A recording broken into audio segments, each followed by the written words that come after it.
नमस्कार दोस्तों, राधे राधे। शुक्रवार को माँ संतोषी का दिन माना जाता है। इस दिन माँ संतोषी के व्रत और पूजा का भी विधान होता है। माँ संतोषी को दुर्गा माँ के सबसे शांत और कोमल रूपों में से एक माना जाता है। मान्यता है कि माता संतोषी का सच्चे मन से व्रत रखने और उनकी पूजा करने से सभी मनोकामनाएं पूरी होती हैं और व्यक्ति के सभी कष्ट दूर होते हैं। लेकिन शुक्रवार का व्रत करने से पहले इसके कुछ महत्वपूर्ण विधि होते हैं, जिसका पालन किए बिना संतोषी माता का व्रत पूरा नहीं होता है।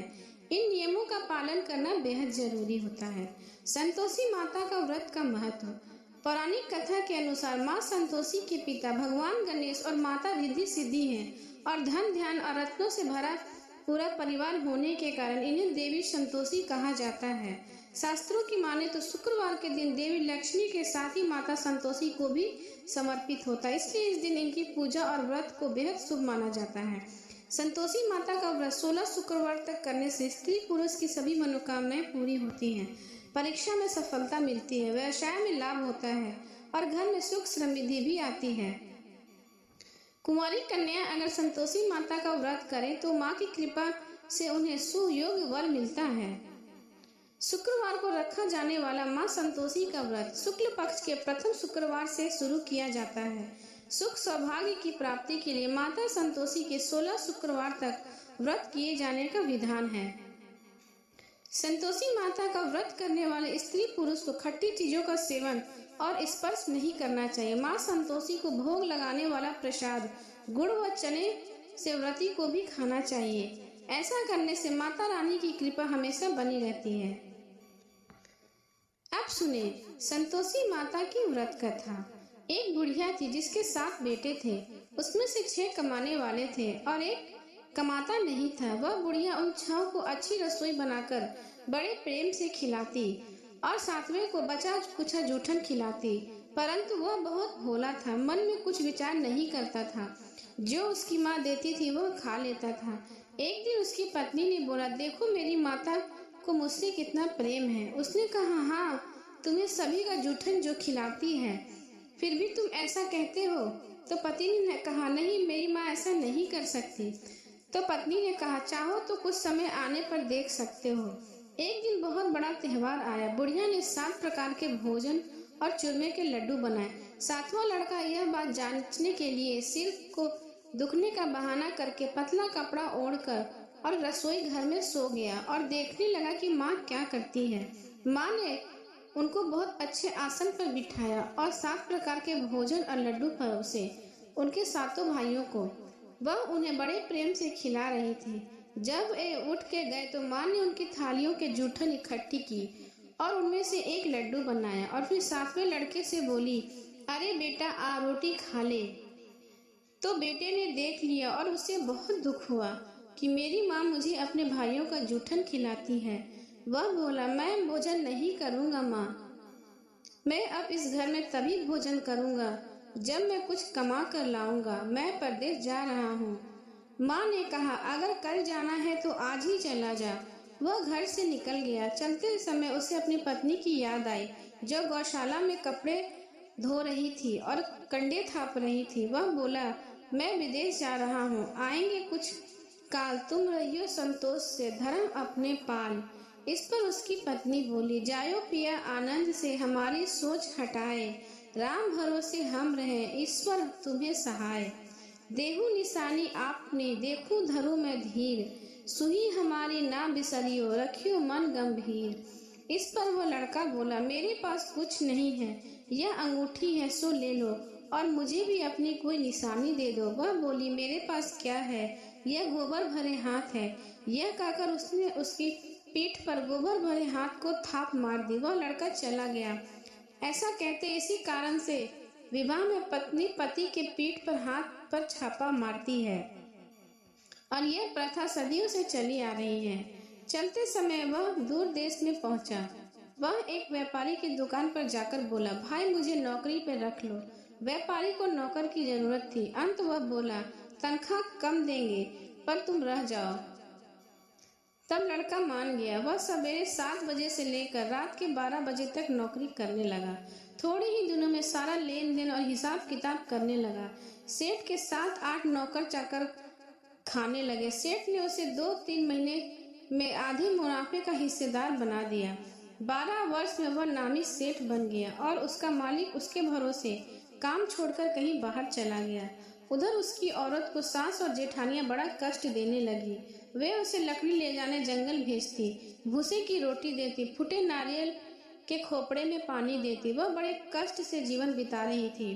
एक दिन जब वह लड़की लेने जा रही थी तो रास्ते में उसने कई औरतों को व्रत करते देखा और पूछने लगी, बहनों ये किसका व्रत है, कैसे करते हैं, इसे क्या फल मिलता है? तो एक स्त्री बोली, यह संतोषी माता का व्रत है। इसे करने से मनोवांछित फल मिलता है। इससे गरीबी, मन की चिंता, राज के मुकदमे, कलह, रोग नष्ट होते हैं और संतान सुख की प्राप्ति होती है और बाहर गए पति के दर्शन होते हैं। उसने उसे व्रत करने की विधि बता दी।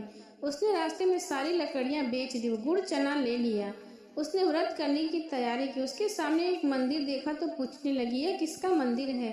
वह कहने लगी, यह संतोषी माता का मंदिर है। वह मंदिर में गई और माता के चरणों में लौटने लगी। वह दुखी होकर विनती करने लगी, मैं माँ अज्ञानी हूँ, मैं बहुत दुखी हूँ, तुम्हारी शरण में हूँ, मेरा दुख दूर करो माँ। माँ को उस पर दया आ गई। एक शुक्रवार को उसके पति का पत्र आया और अगले शुक्रवार को पति का भेजा हुआ धन मिला। अब तो जेठ जेठानी और सास नाक सिकोड़ के कहने लगे, अब तो इसकी खातिर बढ़ेगी, यह बुलाने पर भी नहीं आएगी। वह बोली, पत्र और धन आवे तो सभी को अच्छा है। उसकी आंखों से आंसू आ गए। वह मंदिर में गई और माता के चरणों में गिरकर बोली, हे माँ, मैंने तुमसे पैसा कम मांगा था, मुझे तो अपना सुहाग चाहिए। मैं तो अपना स्वामी के दर्शन और सेवा करना चाहती हूँ। तब माता ने प्रसन्न होकर कहा, जा बेटी, तेरा पति जल्दी आएगा। वह बड़ी प्रसन्नता मन से घर गई और घर के काम काज करने लगी। उधर संतोषी माता ने उसके पति को स्वप्न में घर जाने और पत्नी की याद दिलाई। उसने कहा, माँ कैसे जाऊँ, परदेश की बात है, लेन देन का कोई हिसाब नहीं है। माँ ने कहा, तेरी बात, सब काम तेरा हो जाएगा, तुम सवेरे नहा धोवा कर तैयार हो जाना और मेरा नाम लेकर घी का दीपक जलाकर अपनी दुकान पर बैठना। देखते देखते सारा लेन देन का काम हो जाएगा, धन का ढेर लग जाएगा। सवेरे उसने अपने सपन की बात सभी को कही तो सब खिल्ली उड़ाने लगे। वे कहने लगे, कहीं सपने भी सत्य होते हैं? पर एक बूढ़े ने कहा, भाई, जैसा माता ने कहा है वैसे करने में क्या डर है। उसने नहा धोआकर माता को घी का दीपक जलाकर अपनी दुकान पर बैठ गया। थोड़ी ही देर में सारा लेन देन साफ हो गया, सारा माल बिक गया और धन का ढेर लग गया। वह प्रसन्न हुआ और अपने घर के लिए गहने और सामान लेकर जल्दी से घर को रवाना हो गया। उधर बेचारी उसकी पत्नी रोज लकड़ियां लेने जाती और रोज संतोषी माता की सेवा करती। उसने माता से कहा, हे माँ, यह धूल कैसे उड़ रही है? माता ने कहा, तेरा पति आ रहा है, तू लकड़ियां के 3 बोझ बना ले, एक नदी के किनारे रख, एक यहाँ रख और तीसरा अपने सिर पर रख ले। तेरा पति के दिल में उस लकड़ी के गट्ठे को देखकर मोह पैदा होगा। जब वो यहाँ रुक जाए कर नाश्ता पानी कर कर घर जाएगा, तब तू लकड़ियाँ उठाकर अपने घर जाना और चौक के बीच में गट्ठा डालकर जोर जोर से 3 आवाजें लगाना, सासू जी लकड़ियों का गट्ठा ले लो, भूसे की रोटी दे दो और नारियल के खोपड़े में पानी दे दो। आज मेहमान कौन आया है? इनसे माँ के चरण छुए और उसे कहकर अनुसार सारा कार्य किया। तब वो माँ के कहे अनुसार तीसरा गट्ठर लेकर घर गई और चौक डालकर कहने लगी, सासू जी लकड़ियों का गट्ठर ले लो, भूसे की रोटी दो, नारियल के खोपड़े में पानी दे दो, आज मेहमान कौन आया है। यह सुनकर सास बाहर आकर कपट भरे वचनों से उसे दिए हुए कष्टों को भुलाने के लिए कहने लगी, बेटी, तेरा पति आया है, आ मीठा भात खा, भोजन कर और गहने कपड़े पहन ले। अपनी माँ के ऐसे वचन सुनकर उसका पति बाहर आया और अपनी पत्नी के हाथ में अंगूठी देकर व्याकुल हो उठा। उसने पूछा, यह कौन है? माँ ने कहा, यह तेरी बहू है। आज 12 बरस हो गए, यह दिन भर घूमती फिरती है, काम काज नहीं करती, तुझे देखकर नखरे कर रही है। वह बोला, ठीक है, मैंने तुझे और इसे भी देख लिया, अब मुझे दूसरे घर की चाबी दे दो, मैं उसमें रहूंगा। माँ ने कहा, ठीक है, जैसी तेरी मर्जी, और उसने चाबियों का गुच्छा पटक दिया। उसने अपना सारा सामान तीसरे मंजिल के ऊपर कमरे में रख दिया। एक ही दिन में वह राजा के समान ठाट बाट से रहने लगा। इतने में अगला शुक्रवार आया। बहू ने अपने पति से कहा, मुझे संतोषी माता के व्रत का अध्यापन करना। वह बोला, बहुत अच्छी बात है, जल्दी ही कर लो। उद्यापन की तैयारी कर लेते हैं। उसने जेठ के लड़कों को जीवन के लिए कहा, उसने मान लिया। पीछे से जेठानिया ने अपने बच्चों को सिखा दिया कि तुम खटाई की मांग करना, जिससे उसके अध्यापन पूरा न होगा। लड़कों ने जिम कर खटाई मांगी। बहू ने कहा, भाई खटाई किसी को नहीं दी जाएगी, यह तो संतोषी माता का प्रसाद है। लड़के खड़े हो गए और बोलने लगे, मुझे पैसे दे दो, मुझे हमें खटाई खानी है। वह बोली कुछ न बोल सकी और बहुत वो भोली थी। उसने क्या किया, बच्चों को पैसे दे दिए और बच्चे इमली और खटाई मांगकर खाने लगे। इस पर संतोषी माता ने उस पर रोष किया। राजा के दूत उसके पति को पकड़कर ले गए। वह बेचारी बड़ी दुखी और रोती हुई माता जी के मंदिर में गई और उनके चरणों में गिरकर कहने लगी, हे माता, यह क्या किया? हंसाकर अब तूने मुझे क्यों रुला दिया? माता बोली, पुत्री, मुझे दुख है कि तुमने अभिमान करके मेरा व्रत तोड़ा है और इतनी जल्दी सब बातों को भुला दिया।